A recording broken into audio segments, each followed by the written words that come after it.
BCom first year के प्यारे बच्चों, स्वागत है आप सभी का हमारे चैनल इंडिया सेफ्टी में। आज हम पढ़ेंगे बिजनेस मैथमेटिक्स में औसत चैप्टर का एक्सरसाइज सी। अब आपको एक्सरसाइज ए और बी का वीडियो मिल गया था, एफ का मिल गया था, सी डी ये सब गायब थे, तो मैंने कहा क्यों ना अपलोड कर दिया जाए, क्योंकि बहुत सारे बच्चे पढ़ाई शुरू कर दिए हैं। अब तक क्या है ना, बच्चे एडमिशन ही ले रहे थे और पढ़ाई में ध्यान नहीं दे रहे थे। वीडियो डालने पर 1, 2, 5, 10 व्यू आता था। उससे अच्छा मैंने कहा रुक के डालते हैं आराम से, ताकि सभी बच्चे देखें और व्यूज़ काफ़ी अच्छे आएँ। इस वीडियो पे मैं कम से कम 100 लाइक चाहता हूँ। इस वीडियो को देखो, सीखो और समझो, समझ में आता है तो वीडियो को लाइक ज़रूर करना, ठीक है। तो आज हम पढ़ने वाले हैं बिजनेस मैथमेटिक्स, और बीकॉम फर्स्ट ईयर में ये पढ़ना होता है उन सभी बच्चों को जो प्राइवेट या ऐसे कॉलेज में पढ़ रहे हैं जहाँ साल में एक बार पेपर लिया जाता है। लेकिन जो सेमेस्टर वाले बच्चे हैं उनको ये बिजनेस मैथमेटिक्स पहले साल में नहीं पढ़ना होता। कई कॉलेजों में ये उनको सेकेंड साल मिलता है। इसके जगह कुछ और एक विषय चयन कर सकते हैं। तो सेमेस्टर वालों के लिए आपको पता करना पड़ेगा आपके सिलेबस में ये इस साल के लिए है कि नहीं है, तो सीखो, नहीं तो फिर आगे बढ़ो, ठीक है। और भी बहुत सारे चैप्टर आपको पढ़ने हैं, आप उनको देखो। चलिए क्वेश्चन क्या वो पढ़ते हैं। एक वायुयान एक वर्ग की चारों भुजाओं पर क्रमशः, एक वर्ग मतलब आप जानते हैं ना जिसकी आकृति कुछ यूँ हो, इसको आप वर्ग कहते हैं, जिसके चारों भुजाएं बराबर हो। जितना लंबा ये है उतना लंबा ये है, उतने लंबा ये, इतने लंबे ये। जब सभी बराबर हो तो उसको हम वर्ग बोलते हैं। क्या बोलते हैं? वर्ग। अब क्वेश्चन कहता है कि एक वायुयान एक वर्ग के चारों भुजाओं पर क्रमशः 100, 200, 300 और 400 मील प्रति घंटा की गति से उड़ता है। पूरे वर्ग पर उसकी उड़ान की औसत गति क्या है? वर्ग की भुजा 100 मील है, तो अब उसने वर्ग की भुजा 100 मील का है, मतलब एक भुजा 100 तो दूसरी 100, तीसरी 100 और ये टोटल 400। तो कुल मिलाकर उसको 400 मील की दूरी तय करना है। वो किस गति से चल रहा है ये बताइए, ये पूछा है। समय कितना लगता है? 100, 200, 300, 400 प्रति घंटे की गति से उड़ता है। तो कभी उसकी गति 100, कभी 200, कभी 300 है। अपने को चाल जानना है, यहाँ पर समय बताया है और दूरी बताया है। याद रहे, चाल दूरी के समय के क्वेश्चन में चाल निकालने के लिए दूरी को भाग देते हैं समय से। तो चाल बराबर दूरी बटे समय, ठीक है। चाल को आप कहेंगे उसकी स्पीड, डिस्टेंस एंड टाइम। तो ये आपकी इंग्लिश में फॉर्मूला बन जाती है। अब इसी फार्मूले के थ्रू आपको इसको जमाना है। पिछले साल मैंने बच्चों को दिखाया था इसका सलूशन कुछ इस तरह से कि औसत गति जाननी होती है तो सभी चालों को, सभी दूरी को, सभी समय को आपस में प्लस करना होता है। तो कुल दूरी बटे कुल समय बराबर औसत गति।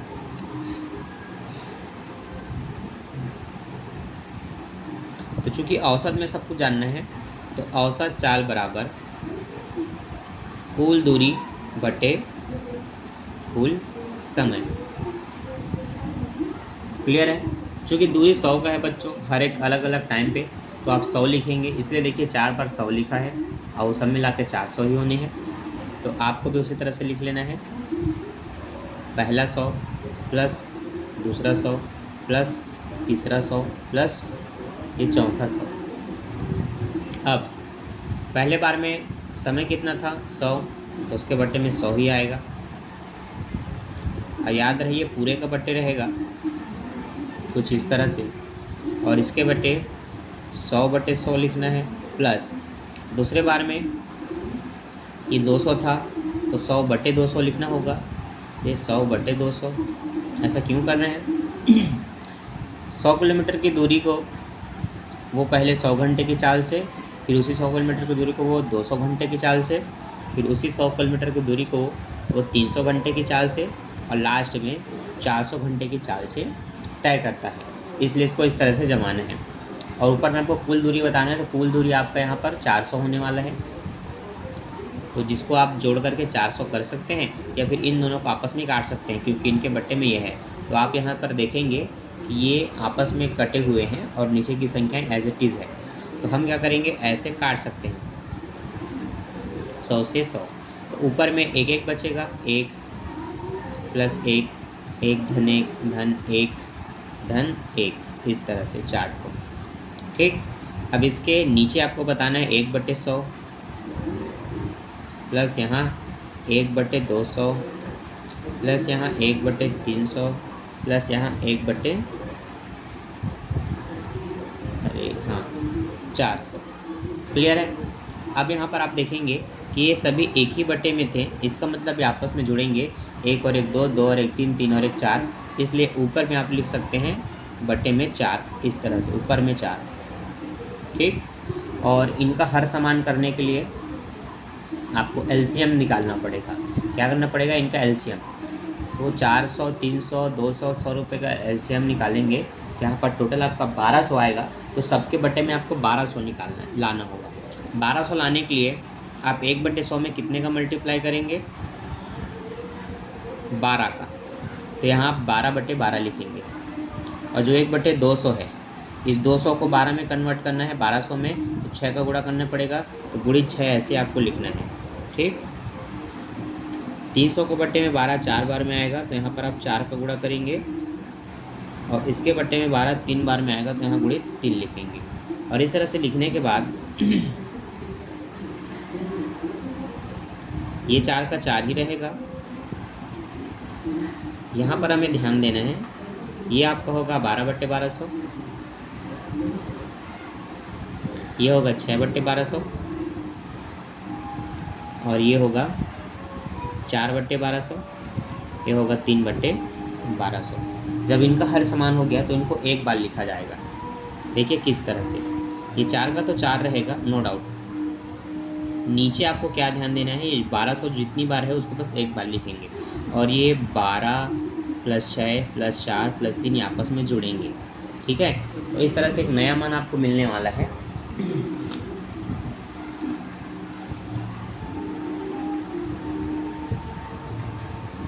ऊपर में 4, ठीक, नीचे में 12 और 6 18, 18 और 4 22, 22 और ये 3 25, यहाँ पर 25 आएगा, बट्टे आएगा 1200। जो तीसरे बट्टे में होता है वो ऊपर आ जाता है। तो इसके बाद आपको ध्यान देना है, 4 × 1200 लिखना है, बट्टे लिखना है 25। 5 के पाड़े से काट सकते हैं, 5 × 5 = 25, 5 × 2 = 10, 5 × 4 = 20, 5 × 1 = 5, 5 × 4 = 20 और 5 × 8 = 40। अब आपको इन दोनों का गुणा कर लेना है। 8 × 4 = 32 के 2 हासिल है 3, 4 × 4 = 16, 16 और ये 3 19, 192। तो आप देखेंगे कि इस क्वेश्चन का फाइनल आंसर जो निकला वो निकला 192। तो आप कहेंगे औसत चाल, वायुयान की औसत चाल बराबर 192 किलोमीटर प्रति घंटा है। तो यहाँ पर आप देख सकते हैं उसकी औसत चाल 192 किलोमीटर प्रति घंटा आया। ठीक है, बुक अपने हिसाब से अलग बनाता है, मैंने जो आपको बनाया इसको आपको ध्यान रखना है। तो सबसे पहले इस तरह से फार्मूला लिख लेना है, दिया है करके आप उनके औसत चालों को लिख सकते हैं, समय को लिख सकते हैं। और उसके बाद इस तरह से आपको जमाना है इस फार्मूले के थ्रू। ऊपर वाले को हमने काटा, 1/1 आया, सबके बटे 1 है, मतलब सबके बटे में एक संख्या है, तो आप ऊपर की संख्याओं को जोड़ सकते हैं, इसलिए ऊपर में 4 आया। यहाँ पर हमने हर समान किया, जो 1200 लाना था इसलिए हमने सब में जिसमें जितने का गुणा करना था करा। 400 में 3 का, इसमें 4 का, इसमें 6 का और इसमें 12 का। इस तरह से सब में 1200 आया। उन 1200 को एक बार लिखा गया, 6 12 4 3 में सब जुड़े तो आपका टोटल कितना आया, लगभग 25 आया। हमने ऊपर में लिखा 4/25 बटे 1200। तीसरे वाला ऊपर आता है, याद रखना हमेशा गुणित करने के लिए, तो उनको गुणा में जमाया, नीचे 25 से उनको भाग कर सकता है, तो 48 आया। 48 × 4 = 192, ये आपका आंसर आया। एक्सरसाइज सी की डिमांड थी, एक्सरसाइज सी मैंने बना दिया। पसंद आ गया तो तुरंत वीडियो को एक लाइक करो। ठीक है, लाइक करना भूल जाते हो, वीडियो पूरा देख लेते हो भाई, लाइक करो लाइक करो लाइक करो। लाइक कर लिए तो अब एक्सरसाइज डी आपको सिखाता हूँ, जैसे कि मैंने सी सीखा है। ठीक है, ध्यान देना, सारे क्वेश्चन के लिए एक एग्जाम्पल दिए जाते हैं, उनको भी घर में बैठ के प्रैक्टिस करनी है, वरना आपसे एग्ज़ाम में ऐसे क्वेश्चन छूट जाएंगे जो उदाहरण में दिए हुए हैं। अब देखो एक्सरसाइज डी का क्वेश्चन। एक व्यापारी 30 टीवी सेट 2580 रुपये के औसत मूल्य पर खरीदता है। उसी तरह उसने इसी तरह के 15 टीवी सेट 3540 रुपये में खरीदा। औसत औसत मूल्य से खरीदा, तो सभी टीवी का औसत मूल्य ज्ञात करना है। पहले उसने 30 टीवी को इतने रुपए के मूल्य से खरीदा, 15 टीवी को इस मूल्य के दर से खरीदा। अब टोटल कितने टीवी हो गए और उनका औसत मूल्य क्या है ये जानना है। तो सबसे पहले आपको कुल टीवी का मूल्य जानना पड़ेगा, फिर उनकी संख्या से उसको डिवाइड करना पड़ेगा। तो देखो हम सबसे पहले अब एक्सरसाइज सी सॉल्व करने वाले हैं, तो उसका हेडिंग डाल लें एक्सरसाइज सी। ठीक, अब आगे देखिए क्वेश्चन फर्स्ट सॉल्व। पहले हमने 30 टीवी, ठीक है, दिया है 30 टीवी का औसत मूल्य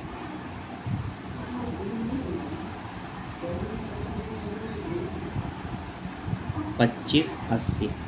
ठीक है, 30 टीवी का औसत मूल्य कितना दिया है 2580, तथा 15 टीवी का औसत मूल्य 3540। ठीक है, ये आपको याद रखना है कितने टीवी का मूल्य कितना दिया गया है, फिर आपको इनका कुल मूल्य निकालना है। तो 30 टीवी का औसत मूल्य इतना है, 30 टीवी का कुल मूल्य निकाल लो कितना है। तो आपको लिखना पड़ेगा 30 टीवी का कुल मूल्य बराबर 30 गुणित 2580। ठीक है, जब भी किसी का औसत दिया हो तो उसको कुल मूल्य निकालना, क्योंकि वैसे क्वेश्चन में आंसर इसी तरह से आता है। 30 टीवी का औसत मूल्य इतना है तो कुल मूल्य कितना होगा उनका गुणा कर दो तो पता चल जाएगा। तो इसका आ जाएगा आपका 77,400। कितना आ जाएगा 77,400। अब उसी तरह से आप निकाल लेंगे 15 टीवी का कुल मूल्य, तो उसमें 15 गुणित 3,540 लिखेंगे, ये वाला अमाउंट। ठीक है, इसका गुणा इसके साथ होगा, यहाँ पर इसका टोटल पता चलेगा। इनका टोटल है आपका 53,100। कितना है 53,100। अब आपको लिखना है 45 टीवी का कुल मूल्य, 45 टीवी का कुल मूल्य। देखो 45 टीवी क्यों लिखा, पहले 30 टीवी खरीदा फिर 15 टीवी खरीदा, और हमने दोनों का कुल मूल्य जान लिया है। तो कुल मिला के 30 और 15 45 टीवी हुए, तो 45 टीवी का कुल मूल्य बराबर 77,400 प्लस 53,100। 400 और 100 500 हो जाएगा। 70 को 3 मिलेगा तो ये 80 हो जाएंगे। 80 और 5 1,30,000, 1,30,500 है ना। तो आप यहाँ पर लिख सकते हैं 1,30,500। आपको औसत पूछा गया है ना, कुल टीवी का औसत ज्ञात कीजिए, तो आप लिखेंगे 45 टीवी का औसत मूल्य बराबर 1,30,000 टोटल मूल्य, मतलब 45 टीवी का कुल मूल्य बटे उनकी संख्या, तो संख्या है 45 टीवी, तो इसके बटे में इस 45 टीवी को लिख करके भाग करेंगे। भाग करने से जो आपका आंसर आएगा वही आपके बुक का फाइनल आंसर है, वो है 2900 रुपये। इनको डिवाइड करेंगे तो 2900 आएगा। अतः आप कहेंगे इनको कैलकुलेटर में भाग कर लीजिए और आप लिखिए कि 45 टीवी का औसत मूल्य या कुल टीवी का औसत मूल्य 2900 रुपये है। ये था आपका एक्सरसाइज डी, मैंने फालतू में सी लिख दिया। ठीक, सी का तो आपको पहले समझाया मैं, एक्सरसाइज डी है। ठीक है, अब कुछ क्वेश्चन बिल्कुल ऐसे ही हैं, एग्जाम्पल भी आपसे ऐसे ही बनेंगे, तो उन क्वेश्चनों को आपको बना करके देखना है। ठीक है, और उदाहरण नंबर क्रियात्मक नंबर 2 आपसे बन जाएगा, उनको आप ट्राई कीजिए। ठीक, और ऐसे ही सेम एक क्वेश्चन मैं एक्सरसाइज ई से बताता हूँ, ठीक है। किससे बताता हूँ? एक्सरसाइज ई से। तो ध्यान देना, एक्सरसाइज ई।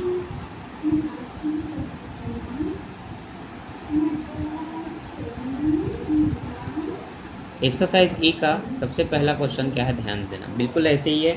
देखना उसके भी क्वेश्चन आपसे बन जाएंगे। मैं एक एक क्वेश्चन इसीलिए बता रहा हूँ, एक भी क्वेश्चन अगर आपने ध्यान से देखा तो आप ऐसे कई क्वेश्चन बना सकते हैं। दिया है, लिख लेना, दिया है 3 संख्याओं का औसत 14, ठीक है। टोटल 3 संख्याओं का औसत कितने हैं? 14। लिखा है दूसरी शर्त में पहली 2 संख्या का औसत 8 है, ठीक है। 3 संख्याओं का औसत 14 है और पहली 2 संख्या का औसत 8 है।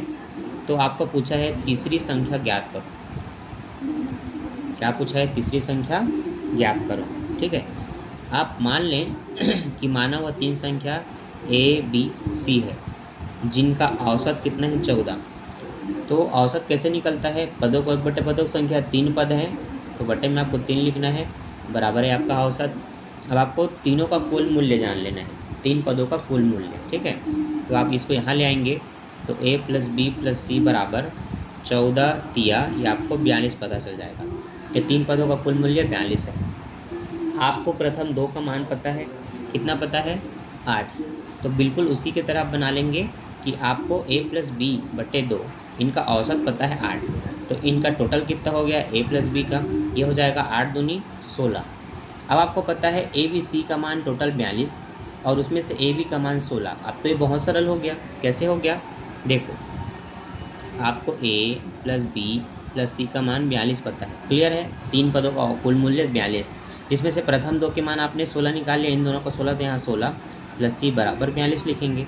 अब +16 इधर आएगा, तो 42 में 16 घटा देंगे, है ना।